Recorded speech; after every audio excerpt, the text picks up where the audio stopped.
कृष्णं नारायणं वन्दे कृष्णं वन्दे ब्रजप्रियं कृष्णं द्वैपायनं वन्दे कृष्णं वन्दे प्रीताशुतं सच्चिदानन्दरूपाय विश्वोत्पत्त्यादिहेतवे तापत्रयविनाशाय श्रीकृष्णाय वयं नुमः। भक्ति भक्त भगवंत गुरु चतुर्नाम वपु एक, तिनके पद वंदन किए नाशय विघ्न अनेक। हरे कृष्ण कृष्ण कृष्ण हरे हरे, हरे राम राम राम हरे हरे। समुपस्थित दसों दिशाओं के स्वामी गुरुदेव आराध्य देव एवं भगवत रस के रसिकवृंद सभी की चरण कमलों में सादर नमन।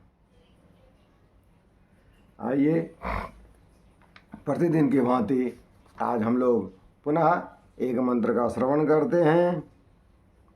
हम लोग प्रथम स्कंद में हैं, तृतीय अध्याय में हैं और आज मंत्र संख्या हम लोग जानेंगे 36 षड्त्रिंशत्। आइए हम लोग सूत जी के मुख से ही जानते हैं। सौवा इदं विश्वममोघलीला सृजत्यवत्यति न संजतेऽस्मिन् भूतेषु चान्तरहितो आत्मतन्त्रः षड्वर्गिकं जिघ्रति षड्गुणेशः। अर्थात भगवान की लीला अमोघ है। वो लीला से ही इस संसार का सृजन, पालन और संहार करते हैं, किंतु इसमें आसक्त नहीं होते। प्राणियों के अंतःकरण में छिपे रहकर ज्ञानेंद्रिय और मन के नियंता के रूप में उनके विषयों को ग्रहण भी करते हैं, परंतु उनसे अलग रहते हैं। वे परम स्वतंत्र हैं। ये विषय कभी उन्हें लिप्त नहीं कर सकते। देखिए, हमारे और ईश्वर में अंतर यही है। हम लोग क्या करते हैं? हम लोग कोई भी काम जब संसार का करते हैं तो उसमें लिप्त होकर के करते हैं, घुस जाते हैं अंदर तक। कोई भी काम हम लोग करते हैं, इसीलिए कभी कभी कहते हैं ना, अरे इस काम में मेरा मन नहीं लग रहा है, दिल नहीं भाता है। अर्थात जब हम लोग संसार के कोई भी काम करते हैं तो मन और दिल दोनों से करते हैं, दिलो दिमाग से करते हैं। परिणाम क्या होता है? परिणाम होता है कि हम लोग संसार का होकर के रह जाते हैं। लेकिन हम लोग को करना क्या चाहिए? किसी कवि ने, बिंदु जी का ही है भरसक, तो वो कहते हैं, किसी कवि का कहना है कि जल में रहूं तो ऐसे रहूं, जग में रहूं तो ऐसे रहूं, जो जल में कमल खिला करते। निर्लिप्त भावना से, इस संसार में निर्लिप्त भावना से होकर रहना चाहिए। जब हम संसार में निर्लिप्त होकर के रहेंगे तब संसार का कोई भी काम मुझे पकड़ नहीं पाएगा, उसका फल मुझे पकड़ नहीं पाएगा, कर्म बंधन मुझे पकड़ नहीं पाएगा। क्यों कि हम लोग पिछले दिन सुने थे, भगवान के कर्म और उनका जन्म दोनों क्या है? गुप्त है, रहस्यमय है, जो अत्यंत गोपनीय है। भले वेद में प्रकट हो तो वेद सब तो नहीं जान सकते ना। पिछले मंत्र में हम लोग पढ़े थे, ये 36वां मंत्र है, वो 35वां मंत्र में हम लोग पढ़े थे। इसलिए भगवान के जितने भी कर्म हैं वो क्या है? लीला से होकर लीला करते हैं। इसलिए हमारे ठाकुर जी का एक नाम लीला पुरुषोत्तम में भी, वो सब काम खेल खेल में करते। और जब हम लोग भी किसी भी काम को खेल खेल में करें तो परिणाम क्या होगा? उसका कर्म बंधन मुझे छू नहीं पाएगा। क्यों कि जब हम लोग संसार के किसी काम को आसक्त होकर के करते हैं तब उसका फल मुझे भोगना पड़ेगा। और जब हम लोग किसी भी कर्म को आसक्त विहीन होकर के करते हैं, उसमें आसक्ति नहीं रहेगी, तो पर क्या होगा, तो उसका परिणाम भी मुझे नहीं मिलेगा, उसका फल भी मुझे प्राप्त नहीं मिलेगा। और सच्चाई भी है कि संसार के जितने भी कर्म हैं सभी कर्म फल से युक्त है। आप अच्छा कर्म करो उसका भी फल मिलेगा, खराब कर्म करो उसका भी फल मिलेगा। तो दोनों में क्या अंतर है? अच्छा फल जो है वो सोना का बेड़ी है, और बुरा कर्म जो है उसका जो फल है वो लोहा का बेड़ी है। बेड़ी तो दोनों है। इसलिए कर्म बंधन से मुक्त होने का बस एक ही उपाय है कि जो भी काम हम लोग करें वो प्रभु को समर्पित कर दे। तो दियं वस्तु गोविंदा तुभ्यमेव समर्पय, और मुझे कुछ नहीं चाहिए। तो हमारे शुद्ध जी कहते हैं कि संसार का जो वो सृजन पालन और संहार करते हैं वो कैसे करते हैं? लीला में ही कर देते हैं।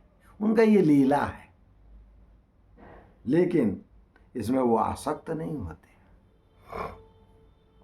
हम लोग कभी कभी टीवी देखते हैं, आप भी देखते होंगे, तो उसमें जितने भी एक्टर हैं जो भी रोल वो करते रहते हैं, कोई भी हम लोग सिनेमा देखते हैं या कोई सीरियल देखते हैं, तो हम लोग उसमें तादाद में हो जाता है मेरा उसमें का उसका जो पात्र है वो यदि रो रहा है तो अपने को भी रुलासा आ जाता है, और यदि वो किसी दूसरे को प्रताड़ित कर रहा है, जो विलन होता है उसका, वो दूसरे को उस तरह के शब्द, कठोर कठोर शब्द सुना रहे हैं, इधर अपने मन में गुस्सा आता, देखो इसको पता नहीं है। इस तरह की भावना होना, उसमें लिप्त हो जाना है, इसी को लिप्त कहते हैं। इसी तरह से संसार के भी हम लोग जितने भी काम करते हैं इसी तरह से लिप्त होकर के करते हैं। यदि इस तरह से करने लगे कि संसार का जो भी काम है वो हमारे ठाकुर जी की सेवा है, तो देखिए फिर हम उस बंधन से अलग हो जाएंगे। इसलिए हमारे ठाकुर जी क्या कहते हैं? इतना ही नहीं, ठाकुर जी हमारे सभी के अंतःकरण में छिपे हुए हैं, और उतना ही नहीं, वो हमारे जो इंद्रिय हैं उसमें वो रख करके उनके रस को रसास्वादन भी करते हैं। फिर भी वो उनसे अलग है। रसास्वादन तो करते हैं लेकिन फिर भी उनसे वो अलग है।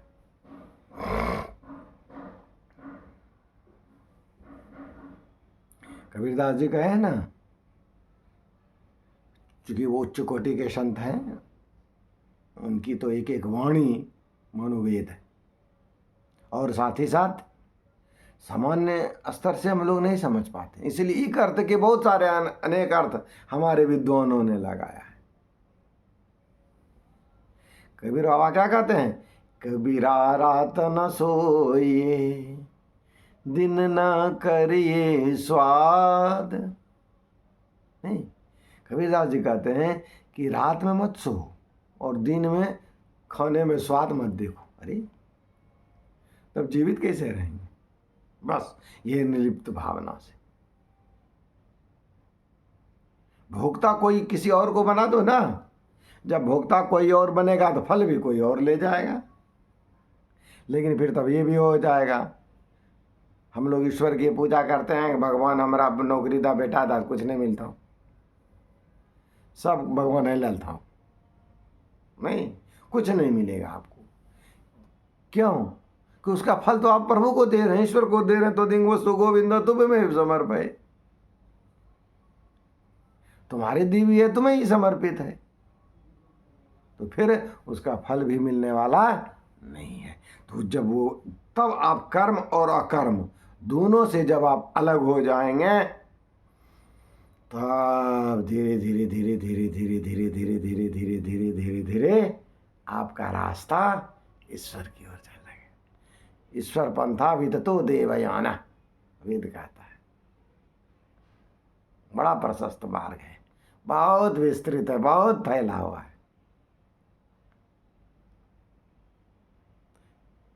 तो इस प्रकार से प्रभु उसका स्वाद भी लेते हैं और उससे वो अलग भी रहते हैं। आइए, ऐसे जो हमारे ठाकुर जी हैं उनका तो एक बार नाम लेना बनता है, ताकि उनकी कृपा से हम लोग के मन में भी, हम लोग के भी दिलो दिमाग में इस तरह की भावना आ जाए, निर्लिप्तता वाला, अलगता वाला, तो ठाकुर जी मिलना ज़्यादा दूर तब नहीं रहेगा। आइए उनका नाम लेते हैं। हरे कृष्ण कृष्ण कृष्ण हरे हरे, हरे राम राम राम हरे हरे। श्री कृष्ण को चरणार्पणमस्तु। प्रेम से बोलिए राधे राधे।